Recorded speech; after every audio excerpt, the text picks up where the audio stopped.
শবে বরাতের প্রথম রাত, বদলে যাওয়া হৃদয়ের কাহিনী। গ্রামের নাম ছিল সুন্দরপুর। ছোট্ট একটা মুসলিম পাড়া।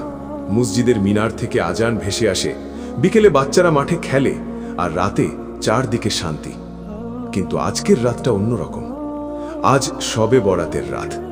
আকাশে পূর্ণিমার চাঁদ, হালকা ঠান্ডা বাতাস, আর চারদিকে এক অদ্ভুত পবিত্রতা। মনে হচ্ছিল আজ আল্লাহর রহমত নেমে আসবে আকাশ থেকে। চরিত্র পরিচয়।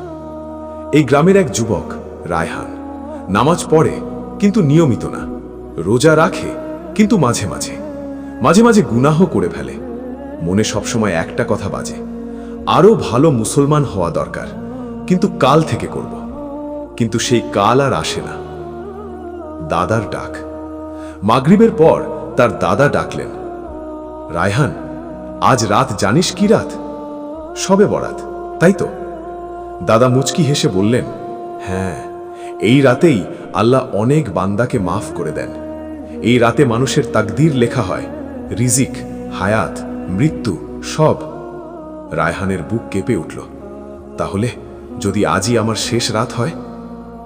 দাদা বললেন, শোন, আমাদের নবীজি সাল্লাল্লাহু আলাইহি ওয়াসাল্লাম বলেছেন, এই রাতে বেশি বেশি ইবাদত করো, আল্লাহর কাছে ক্ষমা চাও, কবরবাসীদের জন্য দোয়া করো। শিরক, হিংসা, বিদ্বেষ, ঝগড়া এগুলো ছেড়ে দাও, কারণ আল্লাহ সবারে মাফ করেন, কিন্তু হিংসুক আর শত্রুতা পোষণকারীদের মাফ করেন না।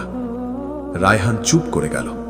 সে মনে করল তার বন্ধুর সাথে ঝগড়া হয়েছে 6 মাস ধরে, কথা বলে না। রাতের ইবাদত শুরু। ঈশান নামাজের পর মসজিদে গেল রায়হান।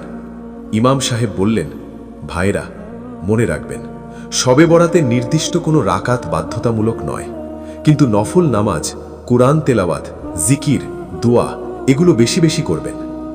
রায়হান 2 রাকাত নফল নামাজ পড়ল, তারপর 4 রাকাত, তারপর তাসবিহ, তারপর সিজদায় গিয়ে কাঁদতে লাগল, হে আল্লাহ, আমি অনেক ভুল করেছি, আমাকে মাফ করে দিন। তার চোখের পানি মাটিতে পড়ছিল। আজ সে প্রথমবার সত্যি মনে করে দোয়া করল। কবর জিয়ারত। দাদা তাকে নিয়ে কবরস্থানে গেলেন। নবীজি সাল্লাল্লাহু আলাইহি ওয়াসাল্লাম এই রাতে কবরস্থানে গিয়ে দোয়া করেছিলেন।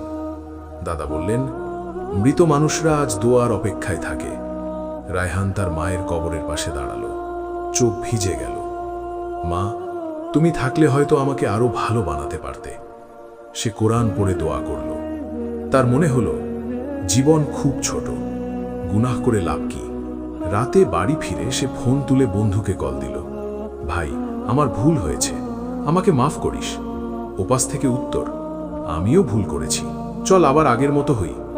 রায়হান হাসল। তার মনে হলো আজ সত্যি আল্লাহ তার হৃদয় পরিষ্কার করে দিয়েছেন। আগামীকাল রোজা রাখবি? রায়হান বলল, হ্যাঁ। দাদা বললেন, নবীজি সাল্লাল্লাহু আলাইহি ওয়াসাল্লাম শাবান মাসে বেশি বেশি রোজা রাখতেন, তাই এই দিনে রোজা রাখা খুব সোয়াবের। রাতের শেষ ভাগে সেহেরি। দাদা শেখালেন, সেহেরি খাওয়া সুন্নত, শেষ সময় পর্যন্ত খাওয়া ভালো। নিয়ত করতে হবে মনে মনে, আমি আল্লাহর সন্তুষ্টির জন্য রোজা রাখলাম। খাবার ছিল ভাত, ডাল, খেজুর, পানি। দাদা বললেন, সেহেরিতে বরকত আছে, এটা কখনো বাদ দিবি না। সারা দিন রোজা।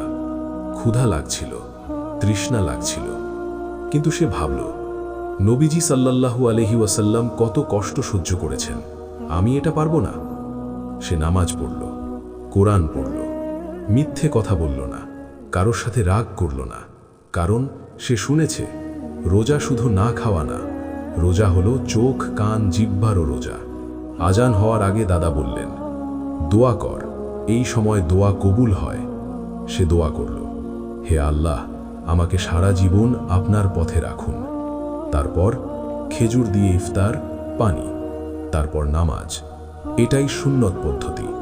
রাতে দাদা বললেন, দেখ রায়হান, শবে বরাত শুধু এক রাত না, এটা হলো বদলে যাওয়ার সুযোগ। আজ যদি বদলাই, সারা বছর বদলে থাকব। রায়হান বলল, দাদা, আমি আজ থেকে 5টা ওয়াক্ত নামাজ ছাড়ব না, মিথ্যে বলবো না, মানুষকে কষ্ট দেব না। দাদা হাসলেন, এই তো শবে বরাতের আসল উদ্দেশ্য। হয়তো আজকের রাতটাই আমাদের শেষ শবে বরাত। কে জানে আগামী বছর আমরা থাকব কিনা। তাই আসুন ক্ষমা চাই, মানুষকে মাফ করি, নামাজ পড়ি, রোজা রাখি, আল্লাহর দিকে ফিরে যাই। কারণ আল্লাহর দরজা আজ খোলা। আল্লাহ যেন আমাদের সবাইকে আমল করার তৌফিক দান করেন। আমরা জানি দিনগুলো ভালোভাবে আল্লাহর আদেশগুলো মেনে কাটাতে পারি। আল্লাহ আমাদের সকলকে বোঝার তৌফিক দান করুন। আমিন।